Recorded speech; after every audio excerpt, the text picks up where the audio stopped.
Let me ask you something. When you hear the word sustainability, what do you think of? For a lot of people, it's a list, and quite a long one. Recycle, go vegan, fly less, buy local, install solar panels, compost, carry a tote bag, drive electrical, avoid plastic straws. And because that list is so long, it often carries a sense of disappointment and even guilt. Because nobody does all of these things all the time. And nobody does all of them well. So in this video, I want to tell you that this guilt is misplaced. Not because the issues aren't real or relevant. They absolutely are. But because the idea that there is one universal set of sustainability behaviors that every person on Earth should adopt, I think that this idea is wrong. And I think that this is actually doing more harm than good.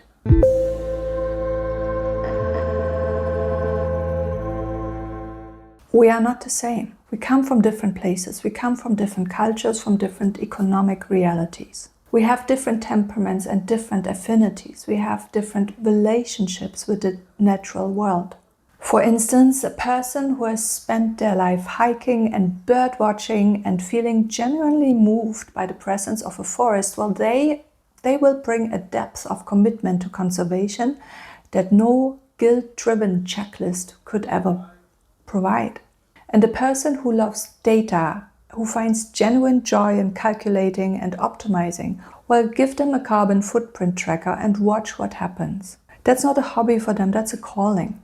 We are not interchangeable, so why do we try to work off the same instruction manual? And where we start is not the same either. It's not just about personality, it's also about place. I'm German, and in Germany, recycling is practically a national sport. We have color-coded bins, deposit return system, and an entire architecture built around it. I grew up with it in my bones. And I've worked in resource efficiency, so I am painfully aware of the flaws of the system, of all the ways that the recycling system falls short. I know that a meaningful percentage of everything that we carefully sort ends up in the wrong place anyway. I know the problems in the system, and I recycle anyway because it's just part of who I am. I don't quite feel right when I can't recycle. But here's the thing, when I'm somewhere with poor recycling infrastructure, I can't simply will a better system into existence. And the person next to me who grew up without those habits, well, they're not a worse person. They just started somewhere different. Access matters, infrastructure matters, learned behaviors matter. And judging people's sustainability by a single standard without accounting for any of those is not just unfair, it is counterproductive. So what do I actually think we should do? We should find our own respective entry points. So if you feel strongly about biodiversity, get involved in conservation, like local projects, citizen science, land stewardship. Go where your passion can actually do something. And if you're quantitative, dig into your carbon footprint, model it, optimize it, find the high impact levers and pull them. Help others with your skill if you can. And if you're a connector, a communicator, talk to people, shift conversations. Sustainability needs advocates as much as it needs activists. And if you care about food, well, your choices at the table carry enormous weight. You don't need to be perfect, but eating with intentions is a real and meaningful act. And don't worry, there's no entry point that is too small. There's only showing up consistently from a place of genuine conviction in a way that is true to who you are.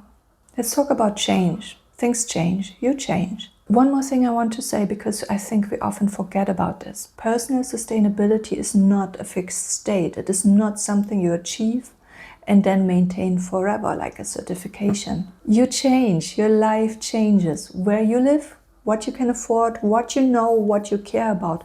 All of this changes over time, and your relationship with sustainability changes with it. And maybe you're in a phase of your life where you have very little margin, financially, emotionally, practically.